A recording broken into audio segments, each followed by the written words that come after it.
31/10. Então, vocês têm essa semana e semana que vem para doarem. E os pagamentos podem ser realizados por transferência bancária. Aqui está passando o WhatsApp e o banco de cada um. Aí vocês podem chamar o pessoal. Além disso, a Isa também pode fazer um boleto para quem achar melhor. E eu quero lembrar vocês que qualquer valor ajuda muito.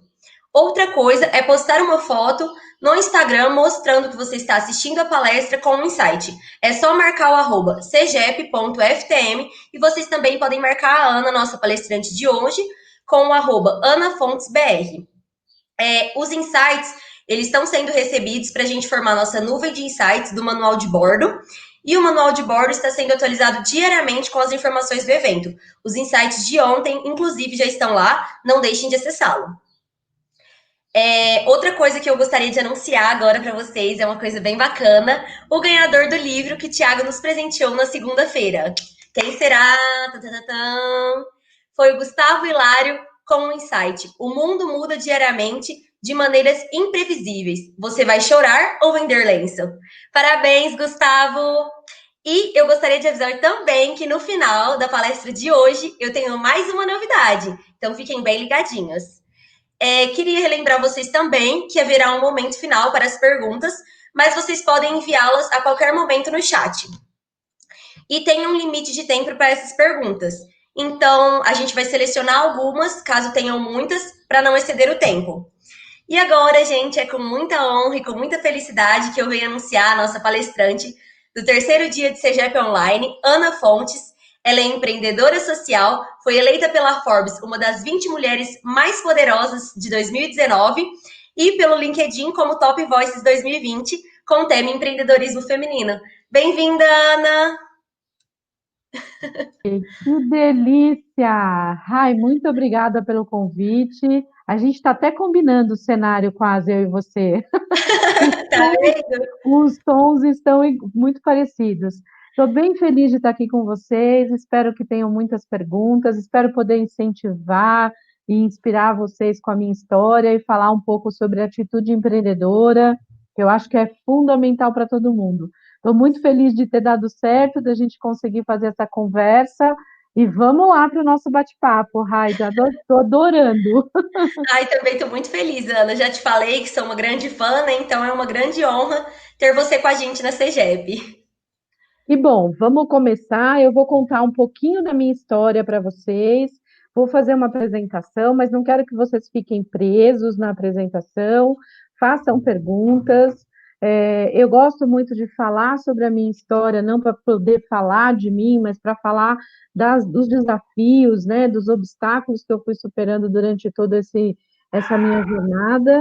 E depois a gente pode bater um papo. Eu vou tentar fazer num espaço mais curto possível para dar espaço para vocês conversarem. Então vamos lá, vou compartilhar aqui, vou pedir minha ajuda para compartilhar a tela. Eu acho que ela já está disponível aí para vocês. E aí eu consigo, deixa eu pôr no comecinho, peraí, senão ficar no lugar errado. Já coloquei aqui no começo da tela. Vejam se. Tá todo mundo Isso. vendo. Agora eu vou colocar no formato apresentação. Espero que vocês estejam me vendo aí. Tá tudo Bom, certo, Ana. tudo certo? Maravilhoso.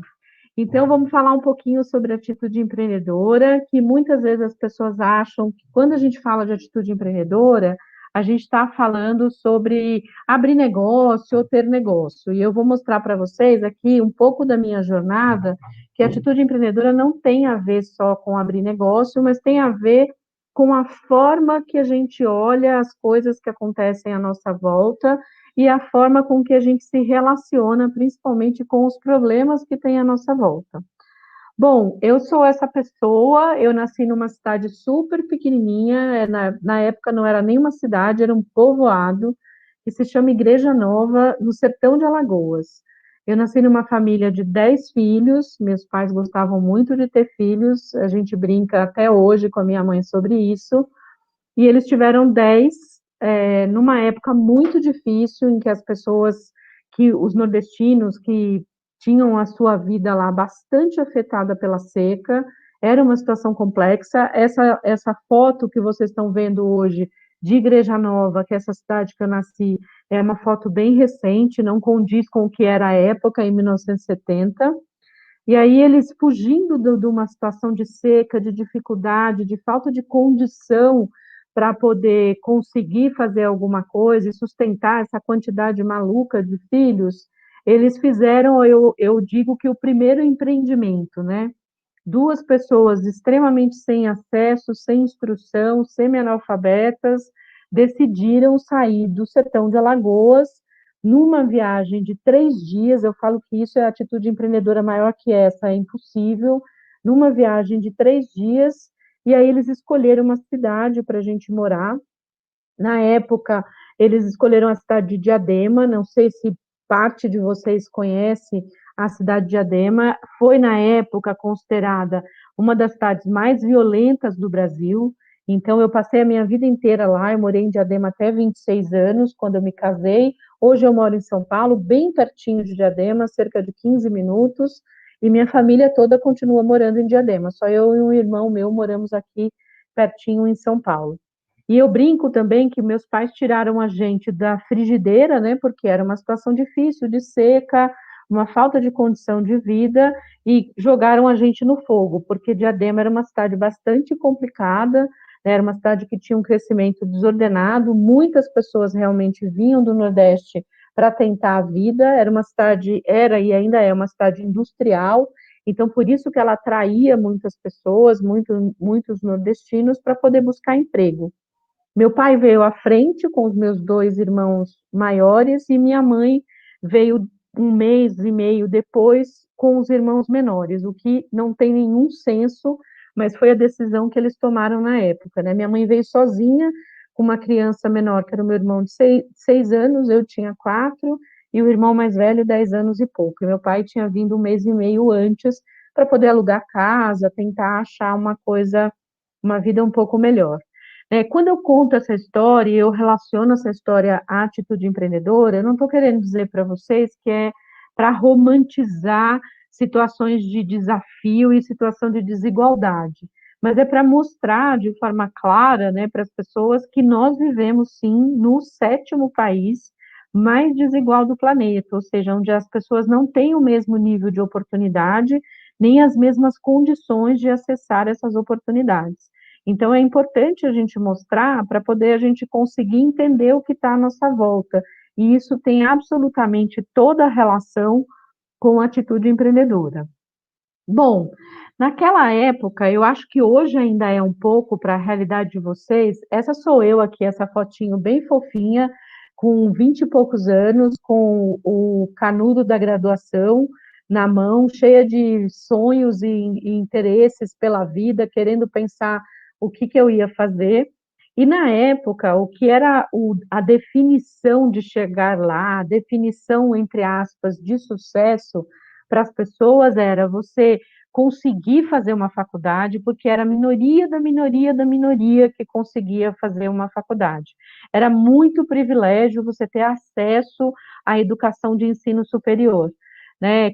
A minha família era uma família muito simples, como eu falei, a gente não tinha essa condição. Então, você tinha que superar vários desafios e várias batalhas para você conseguir, né, esse conceito de chegar lá, que era na nossa época.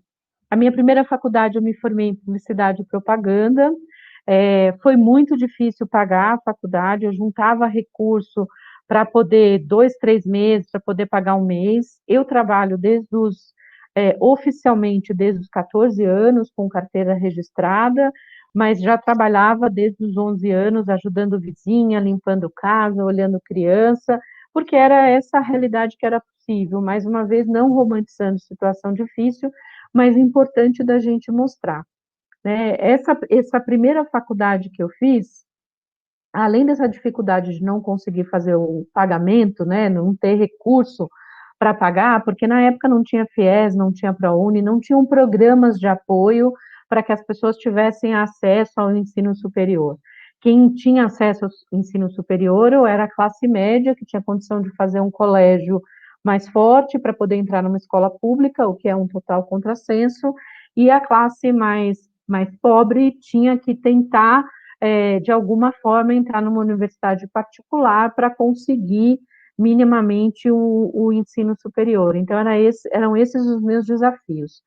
Durante a faculdade, eu fiz durante muito tempo para ajudar a pagar, eu falo que eu já comecei a empreender ali, né? A gente empreende desde sempre, como eu comentei na minha história lá no início, mas aqui já foi o início de como empreender na vida. Eu fazia bolos e tortas para vender na faculdade, morria de vergonha disso, eu confesso muito para vocês, não era confortável, né? Mas eu tinha que fazer porque era o que era possível fazer para poder a gente conseguir superar aqueles desafios. Então, vendi bolos e tortas, postergava os pagamentos, teve situação de... A faculdade, na época, não tinha Código de Defesa do Consumidor, eles colocavam a lista dos devedores das mensalidades no pátio da faculdade, para todo mundo ver e ter acesso. A primeira vez que eu vi isso, eu achei muito horroroso, mas depois eu vi a lista era bem grande, quando eu fui chegando mais perto, eu vi que a lista era muito grande, eu falei, então não tem problema, tem muito mais gente que, como eu, também deve à faculdade. Bom, passando esse processo, né, fui tentando me posicionar, me organizar durante essa faculdade. O segundo para o terceiro ano da faculdade, eu saí de uma empresa que eu tinha um salário um pouquinho melhor, de uma estrutura que já estava assim, começando a seguir uma certa estabilidade, e eu percebi, por minha conta mesmo, que era muito importante, se eu queria entrar na área de comunicação, eu fazer um estágio. Na época não era tão incentivado assim os estágios, você tinha, mas era também com uma série de restrições. E aí eu resolvi, foi uma outra atitude empreendedora, né?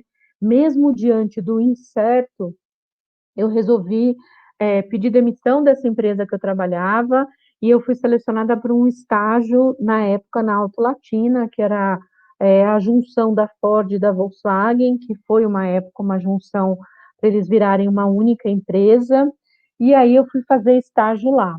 Não foi um processo também simples fazer esse estágio, porque uma indústria automotiva, a boa parte engenheiros, como vocês que estão aqui, e eu era da área de humanas, vindo de uma família muito simples. Eu brinco que eu sou um combo de diversidade, né? Porque eu sou mulher, de origem negra, nordestina e nascida e crescida num ambiente de periferia. Então, essa combinação não era uma combinação que colava direito com os ambientes corporativos à época, que valorizavam muito pessoas que vieram de faculdades de primeira linha, que eles chamavam muito, ou de colégios de primeira linha, ou que tinham uma história familiar.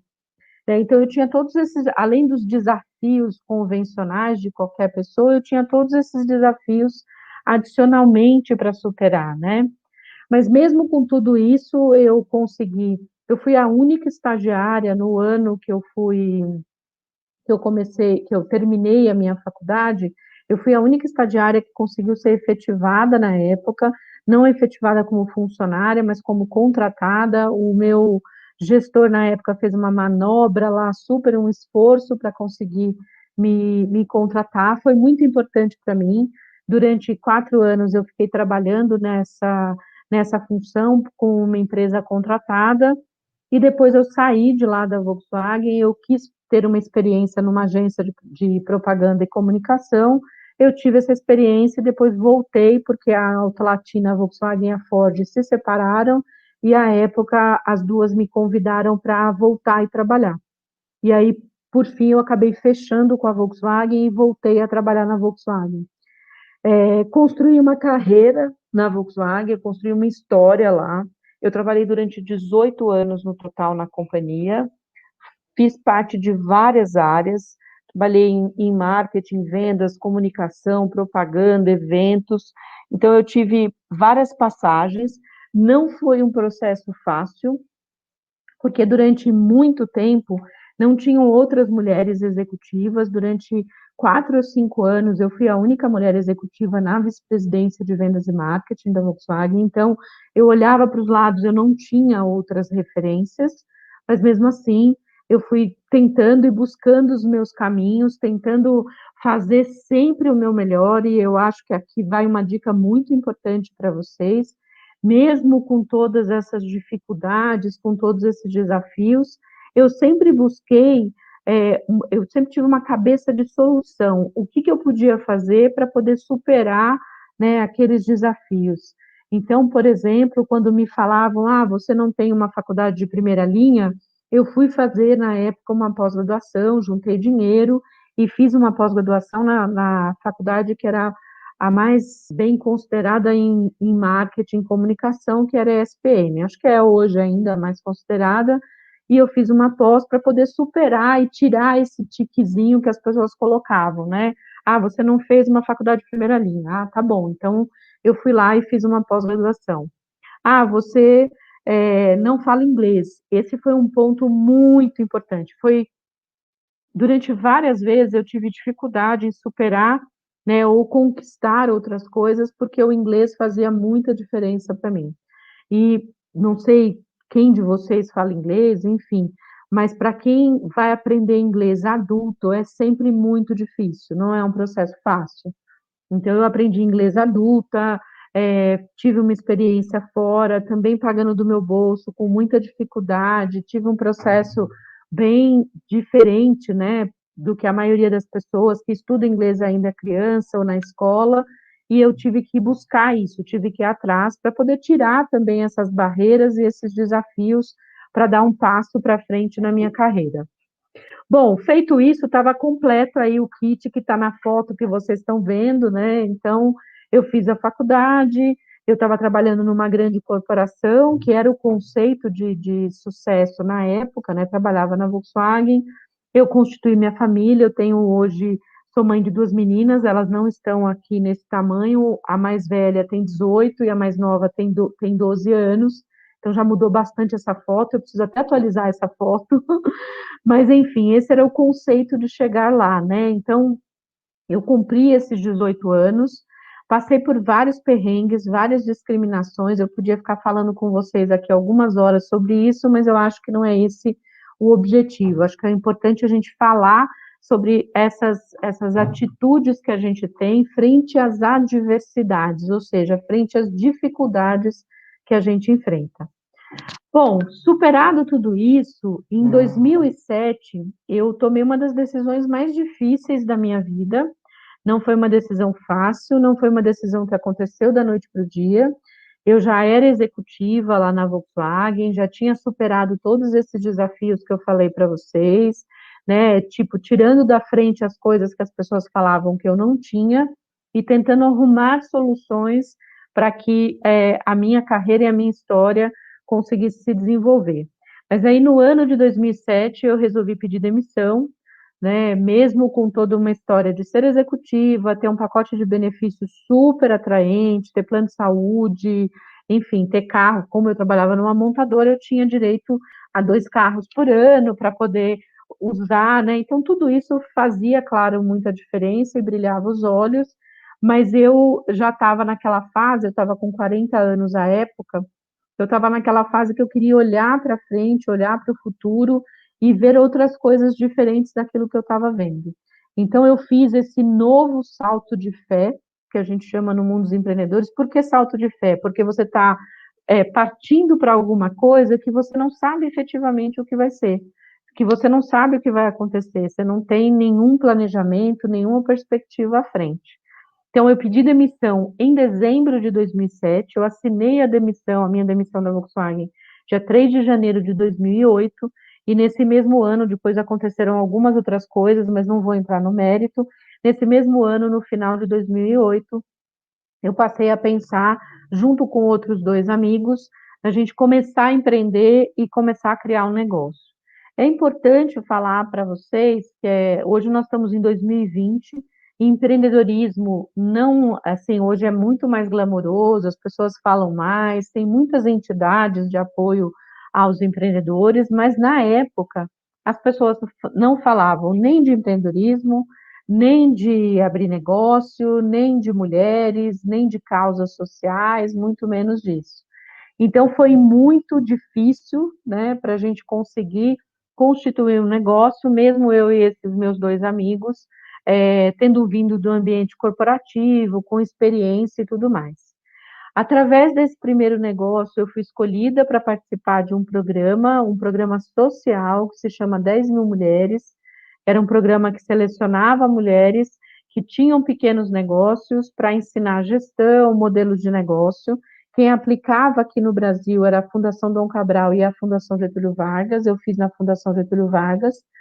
Foi um programa que foi um divisor de águas realmente na minha vida, foi uma transformação, porque através desse programa eu descobri várias coisas que passaram a fazer sentido para mim e para minha jornada. E aí tem alguns ensinamentos super importantes para vocês também. A primeira coisa que eu descobri nesse programa, no final de 2009, foi que existia uma causa que eu, até aquele momento, apesar de ter passado várias questões, existia uma causa que era a causa das mulheres, né? Era uma causa muito forte, a gente não ouvia falar. Eu fiz algumas pesquisas na época e vi que haviam alguns movimentos fora do Brasil para falar da inserção de mulheres, de diversidade e tudo mais, mas havia pouquíssimo movimento aqui no Brasil.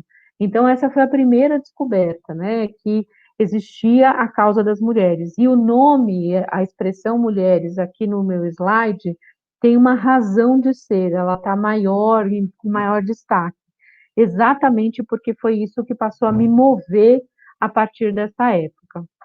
A segunda causa, também tão importante quanto, foi que eu descobri que era possível, sim, você criar coisas sem mobilizar recursos, ou seja, sem ter dinheiro.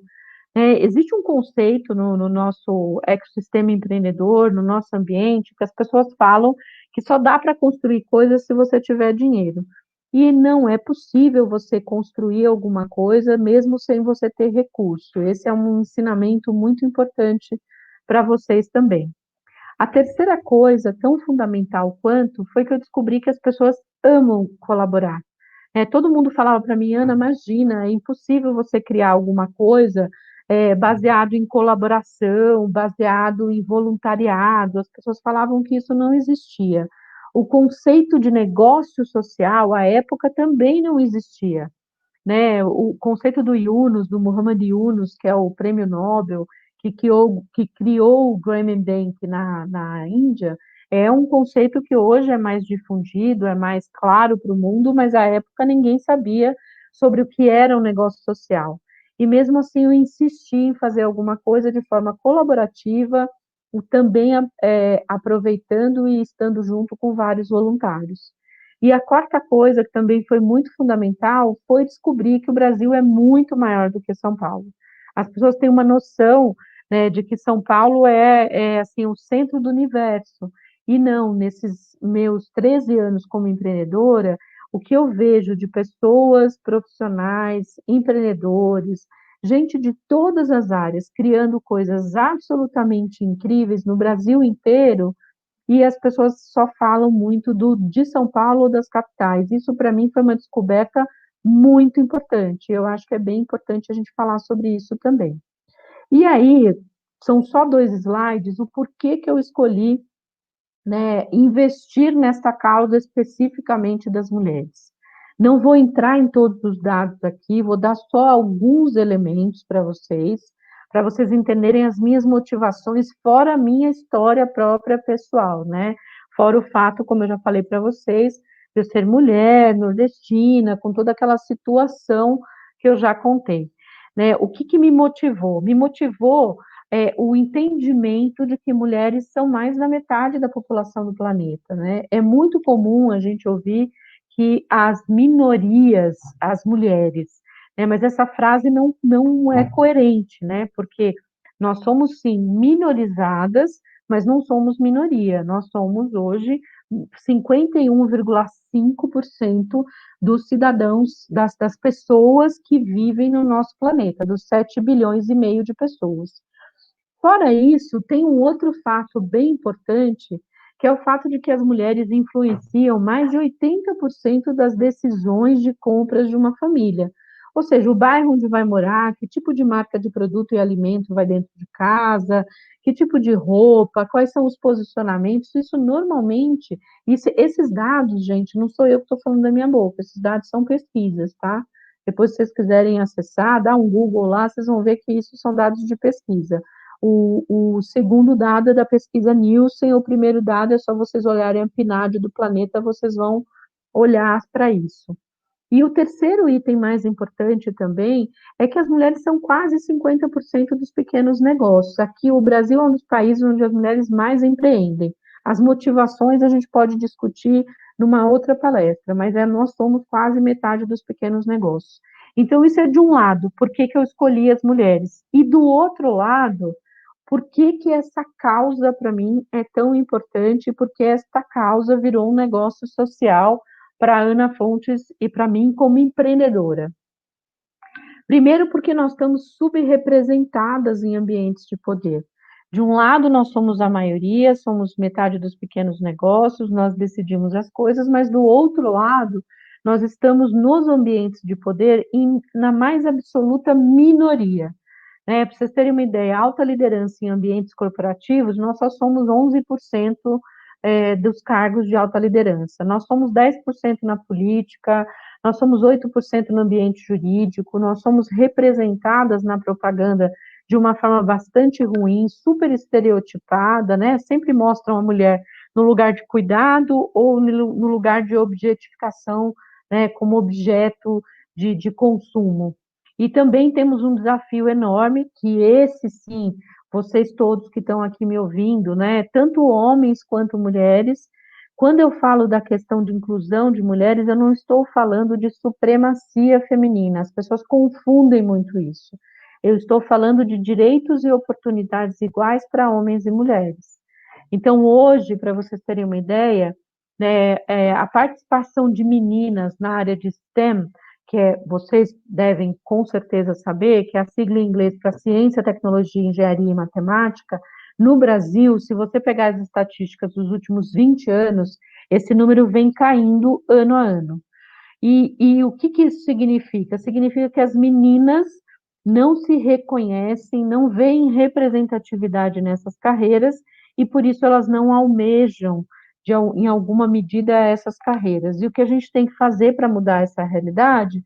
A gente tem que ter mais representatividade, a gente tem que ter mais educação, mostrar desde do ensino infantil que meninos e meninas podem seguir a carreira que eles quiserem, não importa, não existe carreira de menina e nem carreira de menino.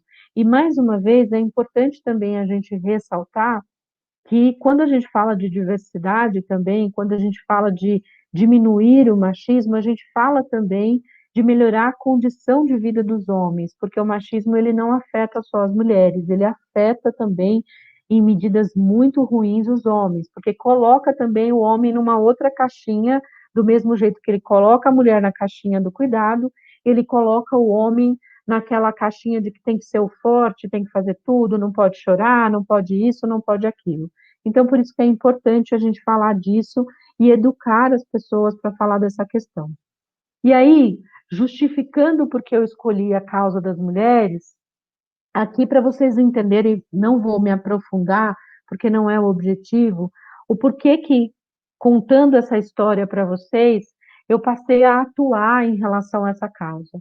Eu criei a Rede Mulher Empreendedora em 2010, esse ano a gente fez 10 anos, nós somos um negócio social, temos hoje 750 mil mulheres no Brasil inteiro, recebemos todos os prêmios possíveis e imagináveis, no Brasil e fora do Brasil, pelo nosso trabalho em apoio às mulheres. O nosso objetivo maior é gerar autonomia financeira. O que significa isso? Gerar autonomia financeira significa através de emprego, através de empreendedorismo, outras formas de geração de renda. Por que a nossa missão, nosso propósito é trabalhar a autonomia financeira das mulheres? Porque uma mulher, quando tem autonomia financeira, ela consegue, inclusive, sair com mais facilidade de círculos de violência. Uma mulher que é dona do seu dinheiro, ela é dona das suas decisões também. Isso não significa que as mulheres não gostem dos homens, mais uma vez, não significa sobre supremacia feminina, significa simplesmente a gente falar de direitos iguais. Nós temos no Brasil, olha só, as pessoas falavam para mim que não dava para ter um programa, uma ação ou uma empresa ou um negócio social sem voluntário. Nós temos 700 voluntárias no Brasil inteiro que nos representam, fazem parte da rede e significam uma parte muito importante do que nós fazemos para ajudar as mulheres. Aqui é um dos projetos nossos que é mais Menina dos Olhos, Quero muito que vocês olhem para essa foto, olhem a carinha dessas mulheres. Esse programa, nós somos uma das duas entidades no Brasil, duas não, agora são três, que recebem recurso da Google Foundation. A Google Foundation é a fundação do Google. Eles têm uma fundação que ajuda projetos e causas sociais no mundo inteiro. Em 2018, eles fizeram a primeira doação para o nosso instituto, eles doaram US$ 1 milhão para a gente pegar uma metodologia que nós criamos de capacitar mulheres em situação de vulnerabilidade social e ajudar essas mulheres a se reconhecer, a serem mais autoconfiantes, a olharem para elas com capacidade e não olhar, né, tirar essa estrutura, esse estereótipo social de que as mulheres têm lugar específico para ficar e que elas não podem fazer determinadas coisas. Não coincidente, esse programa se chama Ela Pode. Nós estamos ainda rodando a operação desse programa.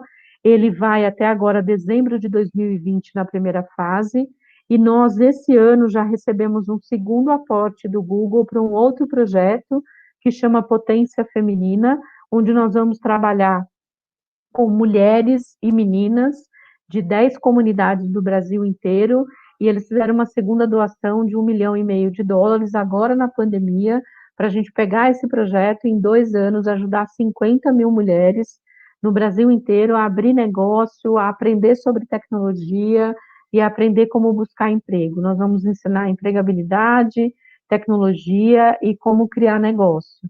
Por que eu falo isso para vocês, né? Porque é possível, sim, a gente ouve o tempo inteiro, você faz um negócio social e você faz uma empresa. O que nós fazemos aqui na rede, no Instituto, é juntar as duas coisas. Nós, sim, fazemos um negócio que tem um impacto social muito forte na vida dessas pessoas, na vida de todas essas pessoas, e, ao mesmo tempo, nós somos um negócio social. Nós precisamos, sim, de recurso para poder continuar fazendo mais e ajudando cada vez mais a ter fotos como essas. A gente não tem tempo para isso, mas depois vocês podem digitar, ela pode no Google, e vocês vão ver os depoimentos que a gente tem, as histórias de transformação. Nós já capacitamos, que a gente chama de mulheres em vulnerabilidade social, são mais diversos aspectos de mulheres. Nós temos desde mulheres egressas do sistema prisional, que já cumpriram medidas no sistema carcerário, mulheres negras, mulheres trans, mulheres 50 a mais, meninas da Fundação Casa, indígenas, mulheres refugiadas. A gente fez algumas turmas para mulheres refugiadas da Venezuela. Então, assim, se a gente quer tirar o país, né, o Brasil, daquela 7ª posição de desigualdade, e não sei se para vocês é claro o que é desigualdade. Desigualdade significa que no Brasil a gente tem uma quantidade pequena de pessoas ricas que concentram 80% da riqueza, e nós temos 80% das pessoas pobres com um mínimo de riqueza para distribuir, ou seja, com desigualdade social. Nós, no Brasil, temos 13,5 milhões de pessoas que vivem em favelas, nós temos 100 milhões de pessoas que não têm acesso a saneamento básico, ou seja, ter esgoto, né, para poder conseguir ter um mínimo de dignidade. Então, quando a gente olha para essas informações, a gente tem que olhar para isso e pensar o que a gente pode fazer. Não importa se você é um estudante do primeiro ano, se você é um adolescente, ou se você é um mega empresário, ou quem quer que seja, todo mundo pode, sim, fazer o seu papel e ajudar as pessoas.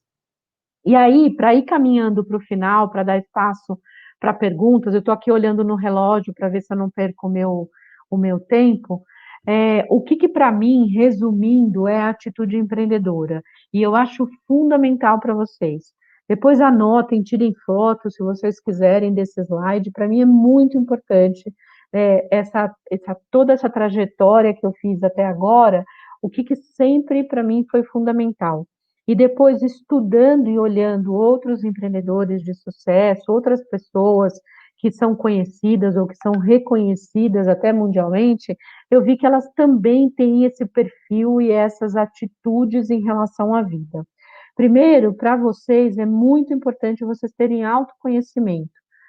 vocês saberem quais são as suas habilidades, quais são os seus pontos fortes, né? O que que vocês precisam desenvolver, no que você é bom, no que você precisa realmente de desenvolvimento. Associado a esse autoconhecimento, vocês também têm que todos ter autocuidado. O que que é autocuidado? Autocuidado não é egoísmo. Autocuidado é você entender que você é um ser humano e você precisa, muitas vezes, do apoio de outras pessoas. E você precisa cuidar da sua saúde mental e da sua saúde emocional do mesmo jeito que você cuida da sua saúde física. A OMS tem falado que nós vamos ter uma pandemia de problemas de saúde emocional, né? Então é importante a gente cuidar disso hoje e sempre. A segunda coisa, a gente precisa sair desse território que todo mundo, assim, infelizmente, as redes sociais trouxeram muitas coisas boas, mas elas também trouxeram coisas muito perigosas. E uma das coisas mais perigosas é a falta de profundidade das pessoas. As pessoas leem uma manchete de uma notícia e já acham que entenderam absolutamente tudo. Então, uma recomendação que eu faço para vocês é tenham profundidade naquilo que vocês pensam, no que vocês avaliam, no que vocês olham, procurem olhar vários lados, construam a sua própria posição através do entendimento do que está acontecendo à sua volta. Isso é fundamental para vocês, para a vida, gente. Isso serve para o curso que você está fazendo, para a sua vida, para a sua família, tudo que eu estou falando aqui serve para a empresa, serve para abrir negócio, porque é fundamental que a gente tenha essa percepção e esse entendimento. Outra coisa é estar aberto a aprender coisas novas sempre, e aqui vai um alerta, não é só aprender coisas novas na escola, né? Hoje já existe um conceito muito ampliado de educação, você não precisa aprender só na escola, você pode aprender em todos os lugares, você pode aprender com todas as pessoas, você pode aprender com o porteiro do seu prédio, com a moça que está com você pode aprender no ônibus que você vai para a escola, você pode aprender com as pessoas, basta você ser uma pessoa atenta ao que está acontecendo à sua volta. E desatenção é algo que nos impede de aprender coisas novas. Um outro ponto importante é a gente sair do território da reclamação. Essa é uma característica nossa como brasileiros, a gente gosta muito de apontar o problema para o outro, mostrar a dificuldade para o outro, mas a gente tem mais dificuldade de dar o segundo passo. Sabe aquela história de todo mundo, quando alguém fala que precisa ajudar a salvar os rinocerontes na África, a pessoa, tem gente que vai lá e dá um clique no post, que é bacana, é uma ação. Tem gente que compartilha o post, é bacana, é uma ação, mas esse número vai sempre diminuindo, o funil vai diminuindo. E tem gente que compartilha o post e faz a doação, né, porque que a entidade está pedindo, e tem gente que curte, compartilha, faz a doação e chama na responsabilidade outras pessoas para fazerem a doação também. Né? A maioria das pessoas, os 100%, dão o curtir no post. Os números, né, de pessoas que vão efetivamente fazer alguma coisa são muito menores. Então, é bem importante a gente atentar para isso, né? Sair desse território do apontar para o outro e fazer alguma coisa. Outro ponto importante é networking, né? As pessoas falam de networking como sendo uma coisa mega sofisticada. Para mim, gente, networking se resume a você construir laços profundos, genuínos e verdadeiros com as outras pessoas. E a melhor forma de você fazer isso é o próximo item, que é ajudar o próximo. É ser uma pessoa disposta a ajudar as outras pessoas. Isso cria um círculo virtuoso na vida de vocês. Eu sempre tive pessoas muito legais que me ajudaram a vida inteira com mentoria, com conselho, uma recomendação, abrir uma porta, indicar para um emprego, alguma coisa nesse sentido. Mas essas pessoas se sentiam muito confortáveis comigo porque eu também as ajudava. Não é muito aquela coisa de uma mão coça a outra, não é isso, é muito mais você ter um senso de coletivo, você pensar na colaboração, você pensar que você vive numa sociedade coletiva, que você não pode ser uma pessoa extremamente individualista. E vou dar um exemplo disso. Eu tenho pessoas que passam meses sem falar comigo e de repente me procuram só para pedir alguma ajuda. Eu vou ajudar sempre, porque esse é o meu perfil. mas eu confesso que eu fico super incomodada com aquela pessoa de não ter nenhum contato e de repente vir para pedir ajuda, sabe? Então é esse tipo de comportamento que a gente deve evitar para tudo, né? Isso vale até para o familiar nosso, que some, não fala com a gente e de repente vem só para pedir alguma coisa.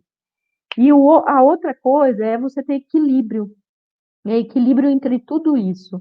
Equilíbrio parece uma palavra muito genérica, mas ela não é genérica, é você ter bom senso com as coisas.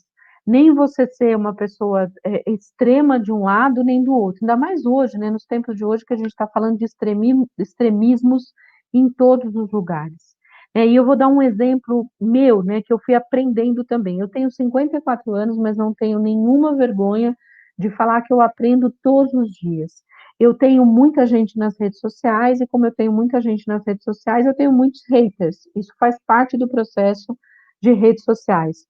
Até uns 3, 4 anos atrás, eu lidava muito mal com os haters. Eu respondia de forma agressiva, eu não tinha paciência. Eu fui desenvolvendo habilidades para entender que a pessoa que está lá do outro lado tem também as referências dela, o que ela imagina da vida, ou o que ela imagina de mim. Então, eu passei a responder os haters de forma diferente. Passei a respirar, contar até 10, né? E muitas vezes responder para estabelecer sempre o diálogo. Eu acho que isso é o mais importante de tudo. A gente está sempre aberto ao diálogo. E por último, para a gente nunca esquecer disso, principalmente hoje em tempo de Instagram, de todas as redes sociais, onde as pessoas mostram somente o lado bacana delas, né? As pessoas só mostram comendo no restaurante bacana, ninguém mostra comendo ovo, arroz e tomate picadinho com cebola, que eu amo. As pessoas só mostram um restaurante bacana, praia bacana, viagem bacana. E a sensação que fica para as pessoas é uma sensação meio de perda, sabe? Como se você fosse uma pessoa perdedora porque você não tem acesso a todas essas coisas. O que eu digo para vocês sobre isso é muito fundamental. Medida de sucesso é individual. Não meça o seu sucesso ou o que você está buscando pela régua das outras pessoas. Meça o seu sucesso por aquilo que você acredita, o que faz sentido para você, o que você está buscando como sendo o seu propósito, né? As redes sociais, elas distorcem muitas coisas nesse sentido, porque as pessoas ficam muito buscando visibilidade, vaidade o tempo inteiro. E nós somos, por natureza, eu, vocês, todo mundo, nós somos seres vaidosos, né? Nós gostamos de ser afagados, de ser assim reconhecidos, de alguém dar um tapinha nas costas da gente e falar, nossa, que legal. A gente gosta do famoso biscoito das redes sociais, né? E todo mundo vai lá e fala, nossa, que legal, você está super malhada, que roupa linda, você está legal, que festa bacana, mas a gente tem que tomar muito cuidado com isso para não levar isso como sendo a medida de sucesso da nossa vida. E a medida de sucesso da nossa vida é única para cada um de nós. Então, não tem assim, você pode ser feliz tendo um negócio pequenininho, sendo assim, o que você quiser, e você pode ser feliz tendo uma mega empresa, você pode ser feliz sendo qualquer pessoa, sendo qualquer referência, você não pode se medir por outros. E para finalizar, aqui é sobre diversidade, que eu sempre falo, mas eu queria mostrar esse último slide. Não é para mostrar, né, que eu sou uma pessoa famosa, que eu conheci, consegui estar com pessoas famosas. É para mostrar para vocês assim o quanto é importante você continuar muito apegada aos seus valores individuais, aquilo que faz sentido para você, né? Você sair lá do sertão de Alagoas com todas as dificuldades, sem romantizar histórias de desigualdades, e você saber que todo mundo tem possibilidade, né? Assim, todo mundo tem possibilidade de chegar aonde quiser.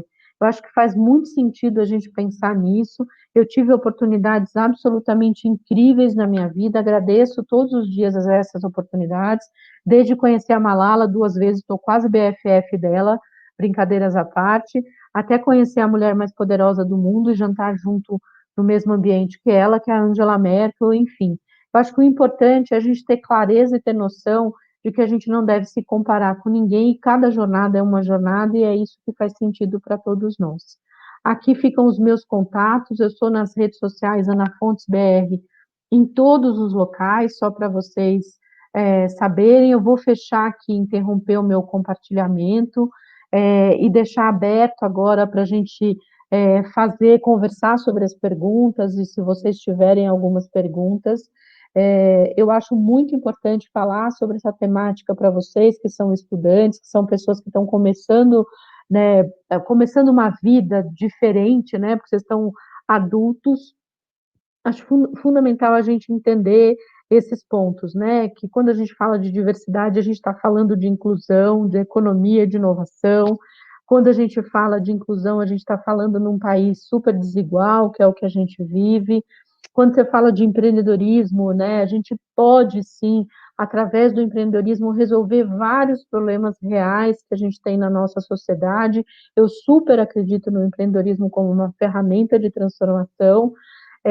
Acho que as pequenas transformações sociais são tão importantes quanto as transformações que ganham prêmio Nobel, né? Você ser uma pessoa que respeita o próximo, que está junto com os outros, que não é uma pessoa que só aponta os erros dos outros, mas também se posiciona, isso tudo faz a diferença na nossa sociedade. Não pense que a sua ação pequenininha não vai fazer diferença, vai sim. A gente transforma o mundo um pouquinho de cada vez, cada um fazendo esse pouquinho para que a gente consiga mudar. Né? Eu super sou otimista, não tem como ser diferente, até porque eu sou mãe de duas meninas, quero um futuro melhor para elas, eu quero que o Brasil seja uma sociedade melhor, que a gente respeite melhor as pessoas, que a gente consiga ter uma sociedade mais justa e inclusiva, e eu tenho certeza que se todos nós olharmos para esse coletivo e não para o individual, a gente vai conseguir sim fazer essas mudanças. Ai, não passei muito do meu tempo. Você está no mudo, querida. Opa, pronto. Não, eu estava falando que o conteúdo foi muito bom, Ana, e o tempo foi perfeito. Ai, que maravilha, fico feliz. Cumpri, eu estou aqui olhando no relógio para ver se eu não ultrapasso o tempo. Muito alinhada, tá certinha. Vamos para as perguntas agora? Vamos, Ó, vamos. a primeira pergunta, vou colocar aqui na tela, é da Aline Martins, ela é nossa professora no curso de Engenharia de Produção. E primeiro, ela te parabenizou, parabéns, Ana, sensacional o projeto.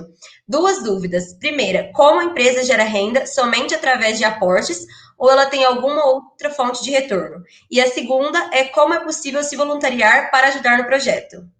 Que duas perguntas lindas. O nosso modelo de negócios, ele é hoje baseado em doações de fundações internacionais, como essa do Google, nós temos outras, em projetos de mantenedores que a gente chama. No Brasil, a gente tem o Banco Itaú, Santander, Bradesco e outras entidades que também financiam.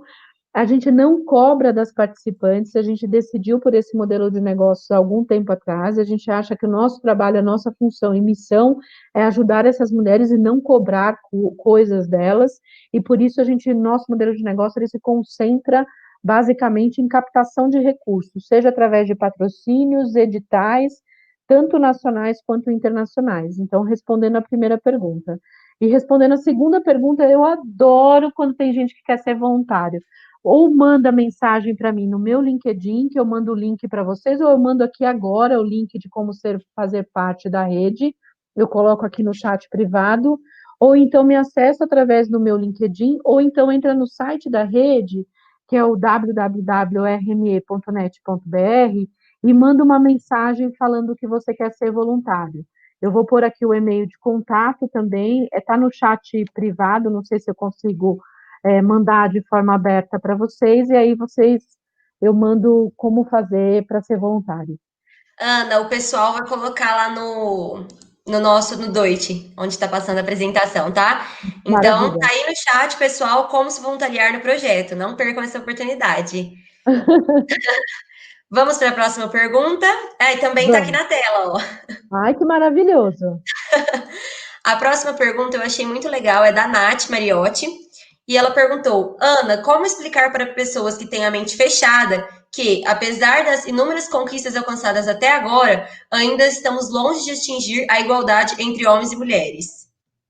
Nath, Natália, uma pergunta muito importante. É uma das coisas mais difíceis. Por quê? Porque a gente está vivendo hoje numa sociedade extremamente polarizada. né? Ou seja, onde as pessoas têm posições extremas, e quando a gente tem posição extrema, a gente tem dificuldade de ouvir o outro. O que, que eu tenho recomendado para todas as pessoas, né? Estabeleça o diálogo, e a forma de estabelecer o diálogo nunca é de forma agressiva, né? Eu confesso para você que até algum tempo atrás eu às vezes ficava muito irritada com posições absolutamente ruins, né? Que são posições claramente preconceituosas, posições muito segregatórias, de forma muito ruim. Hoje o que eu faço é sempre o diálogo, mesmo que seja um diálogo mais assertivo, mas é o diálogo, né? Infelizmente, não dá para a gente esconder a situação recente que teve com o Robinho, o jogador de futebol, e várias pessoas vieram, né? Infelizmente, especialmente homens, defender a posição.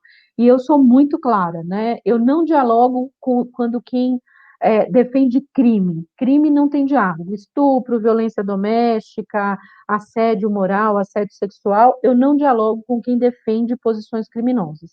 Mas se a pessoa está defendendo uma posição por desconhecimento, não sei o que é equidade, não sei o que é feminismo, eu acho que feminismo é esse pessoal que quer, essas mulheres que querem acabar com os homens, com essas posições eu dialogo.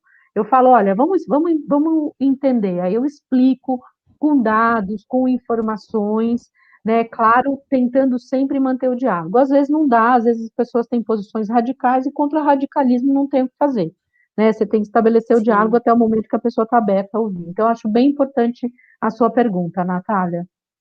É isso mesmo. Tem gente que quer defender o indefensável, né? O que não tem como ser defendido, né? Não Infelizmente, ainda tem. acontece muito. A próxima pergunta, eu vou colocar aqui, é do Murilo. Ele falou: Uhum. Ana, por mais que a atualidade vem lutando para a quebra de certos paradigmas, o cenário ainda permanece com esses ideais de rejeição da igualdade. Como podemos ajudar nessa mudança desde cedo com o nosso individual? Nossa, muito bacana a sua pergunta. A gente só faz transformação social, Murilo, quando a gente tem uma sociedade mais consciente. Para ter uma sociedade mais consciente, a gente precisa ensinar desde cedo, né, para as crianças sobre o que a gente está falando, né? Sobre por que é importante respeitar espaço de homens e mulheres, por que é importante as crianças não terem preconceito, por que é importante você ensinar a educação sexual para você evitar situações como a gente vê todos os dias, né, situações horrorosas de violência contra as crianças também. Como é que a gente faz essas mudanças? Primeiro, com educação geral, que infelizmente a gente não está conseguindo fazer hoje, porque a gente tem uma corrente da sociedade que acha que ensinar essas coisas é ensinar coisas erradas. Enfim, não vou entrar nem no mérito das questões políticas.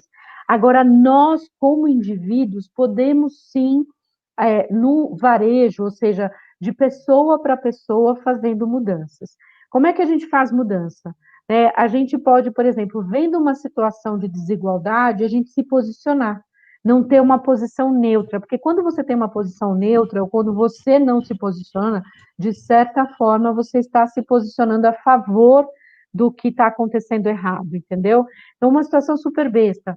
Tem um menino assediando uma menina na sua frente. Ele é um colega seu e ele está agindo, passando dos limites com aquela menina. Como é que você muda essa situação? Não sendo conivente, saindo do lado dele e indo para outro lugar, mas mostrando para ele, com a sua voz, que aquilo não é uma coisa bacana. A gente tem que fazer isso para todos os aspectos, contra o racismo, contra o machismo, contra a homofobia, transfobia. Então, nós vivemos em uma sociedade em que a gente tem várias questões de preconceito, e cada um de nós pode fazer um pouquinho. A gente pode fazer dentro de casa, a gente pode fazer na escola, a gente pode fazer em todos os ambientes. Se cada um fizer isso, não adotar essa posição neutra, ou seja, uma posição que está do lado da opressão, você consegue sim fazer pequenas transformações. Tem uma frase do Mandela que eu acho a mais maravilhosa. Na verdade, acho que não é no Mandela, eu estou tentando lembrar de qual dos ativistas, mas enfim, não importa. É uma frase que diz que o que me incomoda não é o grito dos ruins, das pessoas más. O que me incomoda é o silêncio das pessoas boas. Então, isso para mim é uma das frases mais importantes. A neutralidade também é uma posição. Não fazer nada também é uma posição. Então, todo mundo tem que ter a responsabilidade de atuar de forma a conseguir defender as pessoas contra situações preconceituosas e de assédio, crime, o que quer que seja. Nossa, muito bacana, né? E muitas vezes a gente acha que ser neutro é suficiente, né? Mas não é, realmente a gente precisa se posicionar. É isso Muito aí. legal. A outra pergunta que eu vou colocar, essa daqui, da Ana Elias. Ela pergunta: Ana, quando você acha que foi a virada de chave para você começar a empreender? Essa foi uma decisão muito dura, Ana Elias. Eu tomei essa decisão no ano de 2007. Por que que eu falo no ano? Porque eu levei 12 meses mesmo. Em janeiro de 2007, eu já estava pensando em sair do ambiente corporativo para empreender, e eu tomei a decisão efetivamente de pedir demissão em dezembro.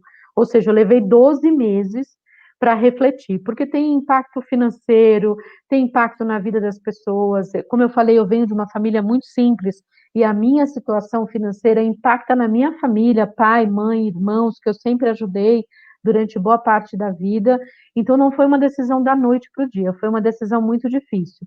Mas foi uma decisão tomada com muita cautela, e eu recomendo hoje a todas as pessoas que vão buscar o caminho empreendedor para tomar essa decisão com muita cautela. Hoje nós temos no Brasil 14 milhões de pessoas que estão desempregadas. E essas pessoas vão buscar o empreendedorismo para poder conseguir alguma renda, e eu acho isso muito justo. O que eu tenho falado para elas é: se prepare para empreender, se capacite, busque conteúdo, busque informação, procure um mentor, uma pessoa que já passou por esse processo, que já empreendeu e que pode dar dicas e recomendações nesse caminho. Comece pequeno, com o mínimo de recurso possível, usando o que você tem à mão, a sua capacidade, dentro da sua casa, o que você puder fazer sem ter que buscar investimento externo, e a partir daí teste bastante essa sua ideia de negócio para crescer. Eu acho que isso é fundamental. Empreender não é uma corrida de curta distância, não é aquelas corridas rápidas, sabe, de 100 metros, é uma maratona, normalmente cheia de obstáculos, e vencem as pessoas que têm mais resistência e mais condição para se adaptar durante esse ambiente. Ana, já falando então sobre isso de empreender, eu vou colocar essa pergunta do Paulo, que pergunta se você já pensou em desistir de empreender e, se sim, o que te fez persistir e alcançar todo o sucesso da sua carreira hoje em dia. Ai, Paulo, eu já pensei 1 milhão de vezes em desistir, um monte de vezes. Eu já tive 3 negócios que não deram certo e que foram muito difíceis, né? Eu tive um espaço de coworking durante 5 anos, era bem difícil, foi um investimento altíssimo que eu fiz com outros 2 sócios, as coisas não andaram bem, eu tive que fechar. Tive muitas vezes que eu fui dormir num dia sem saber como eu ia pagar os funcionários no outro dia, né? Isso é muito assim, dá um pouco de angústia para as pessoas, né? E não é fácil. O que a gente fala muito no ambiente empreendedor parece clichê ou padrão, a questão da resiliência, mas nada mais é do que isso, gente. Assim, eu tive muitas vezes vontade de desistir, e o que me fez ficar e manter foi acreditar naquilo que eu estava fazendo. Você tem que ter muita fé, não é a fé religiosa, mas há muita fé naquilo que você está fazendo. Um negócio leva, em média, para dar certo, de 3 a 5 anos. No Brasil, 60% dos negócios fecham em 5 anos. Então, as estatísticas são contra a gente. Quem fica, quem sobrevive, quem o negócio está certo, são as pessoas que realmente têm essa condição, essa capacidade de resiliência, esse estômago forte, e esse estômago forte para passar por situações como essa, de não ter dinheiro para pagar os funcionários. Muitas vezes eu estava com uma decisão do tipo: eu pago a escola das minhas filhas ou pago os funcionários? cem por Nossa. cento das vezes eu paguei a escola, paguei os funcionários e deixei a escola das minhas filhas para pagar depois. Então, é esse tipo de capacidade. Eu não gosto de dourar a pílula do ambiente empreendedor. Eu amo empreender, quero mais gente vindo para o empreendedorismo, eu acho fundamental, mas o que eu daria de conselho para mim há 13 anos atrás é o que eu estou dando de conselho para vocês. Se prepara, se organiza, se for possível, faz uma reserva financeira, nem todo mundo consegue, mas faz uma reserva financeira, porque, olha, é um alto e baixo ali o tempo inteiro, é o tempo inteiro desviando das coisas para conseguir fazer dar certo. Nossa, Ana, muito bacana. Você foi muito corajosa, né? Entre fazer essas escolhas. Muito legal. Vamos É, para mais uma pergunta? vamos, vamos. Essa aqui é do Rodolfo e ele falou: Ana, como você acredita ser a melhor forma de levar questões sociais para dentro de espaços profissionais quando não se ocupa um cargo de liderança? Nossa, maravilhosa a sua pergunta. A gente teve uma coisa muito interessante agora na pandemia, Rodolfo. Não precisava da pandemia para acontecer isso, mas a pandemia expôs muitas coisas. Uma das coisas que a pandemia expôs é que as grandes empresas têm papel, sim, de mudar e fazer transformação social, mesmo elas não sendo poder público. Ou seja, nós tivemos centenas de empresas multinacionais criando ações sociais e fazendo ações sociais para poder ajudar e diminuir o impacto da pandemia na sociedade. O que eu espero, honestamente, é que essas empresas continuem fazendo isso pós-pandemia, né? Porque a nossa sociedade só vai mudar se a gente tiver poder público e sociedade civil, ou seja, empresas, entidades, organizações e nós, como cidadãos, fazendo a nossa parte. O que eu recomendo para você fazer dentro de uma organização é mostrar com dados e evidências as causas. Toda vez que nós vamos vender um projeto para uma grande empresa, aqui na rede, no Instituto, nós colocamos elementos muito claros de qual é a transformação social, o que esse público está buscando, como que a gente pode fazer, que tipo de alinhamento aquela causa tem com a empresa, e a gente vai mostrando isso não só para os níveis mais altos, mas para os níveis, às vezes, o analista de sustentabilidade, a pessoa responsável por comunicação, a gente vai mostrando essas evidências até a gente conseguir com que as pessoas entendam que aquela causa é importante. Então, o final das contas é mostrar informações, evidências e ver o quanto isso faz sentido para aquela organização. E o faz sentido é, por exemplo, o Google é uma empresa de tecnologia, então, para eles, fazer um programa junto com a rede para ensinar outras meninas a aprender tecnologia, a aprender programação, faz todo sentido para eles. Então, nós temos um programa com eles onde a gente ensina outras meninas a programar. Então, assim, é olhar o que a empresa está buscando, olhar qual é a necessidade que a gente tem em relação, no nosso caso, a nossa causa são mulheres e meninas, o que, que é possível a gente juntar as duas partes. Então, esse é o caminho. Nossa, Ana, muito legal. Para fechar, tem duas perguntas que são um pouco similares, então já vou mandar as duas, tá? Tá. Essa daqui do Alisson, ele falou que história sensacional, mandou um elogio. Ana, ao longo da sua carreira, você já sentiu resistência por parte de homens ao expor e implementar suas ideias? Se sim, como você lidou ou lida com isso? E a outra é da Maria. Ana, qual foi sua maior dificuldade como mulher dentro do mundo empreendedor e como você lidou com ela? Nossa, muito legal as duas questões, né? Eu tive muitas dificuldades e muita resistência. Quando eu estava no ambiente corporativo, como eu vivia num ambiente totalmente masculino, e eu ainda brinco, né? Vocês todos são engenheiros, eu sou uma mulher de humanas, porque eu sou formada em publicidade e jornalismo. Então, eu sou publicitária e jornalista.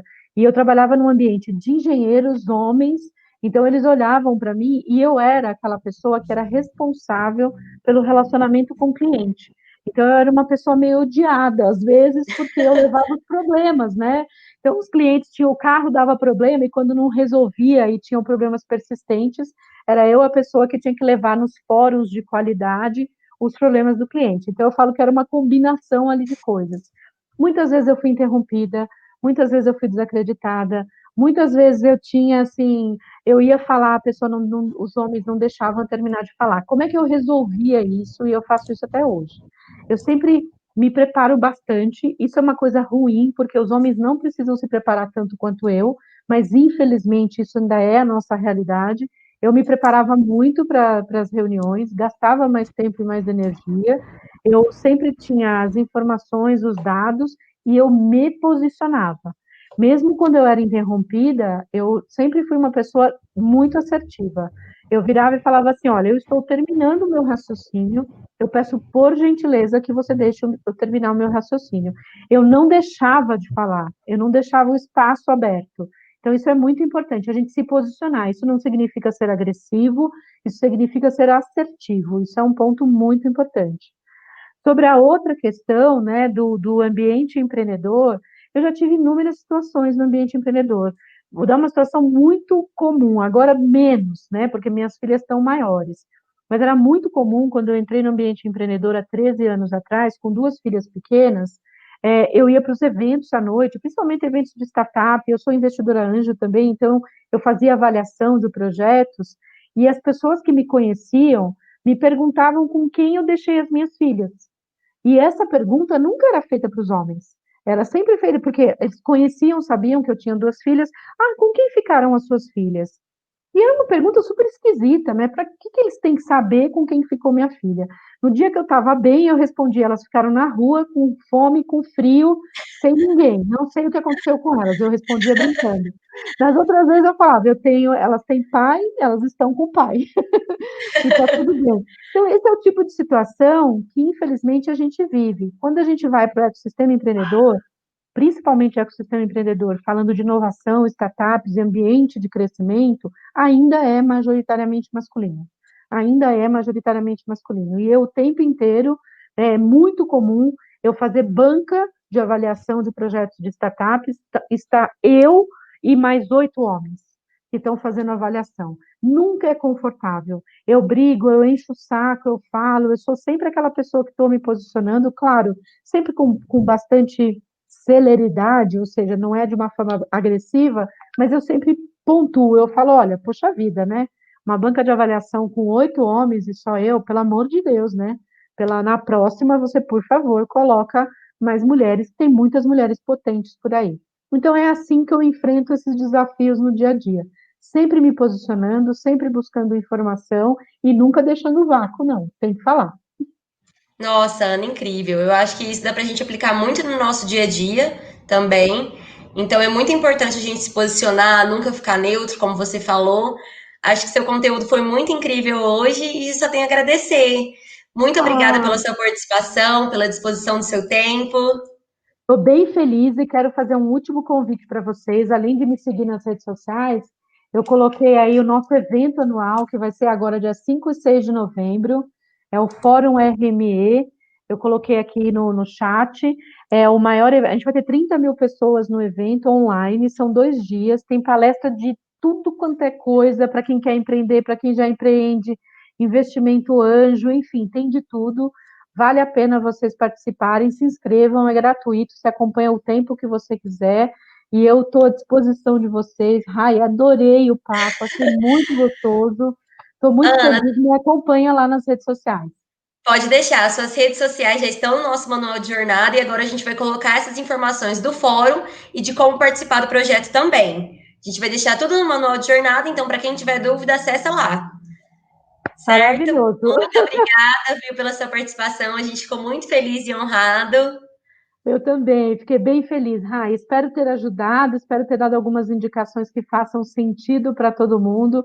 Eu sempre gosto, agora estou filmando você. Eu sempre gosto de falar para estudantes, eu acho que é muito legal, a gente tem um caminho bem incrível. Obrigada, estou bem feliz também. Obrigada a você, Ana. Até uma próxima. Tchau! Tchau, beijos. Gente, agora a gente vai para os recadinhos finais. Depois dessa palestra incrível, desse conteúdo maravilhoso com a Ana, eu gostaria de agradecer os parceiros e apoiadores. E agora eu vou revelar a novidade do dia de hoje. Eu estou muito feliz em anunciar que a CEGEP tem uma nova parceira, a Sibeli Xavier, da Academia de Belts, que deu o conteúdo ontem para a gente.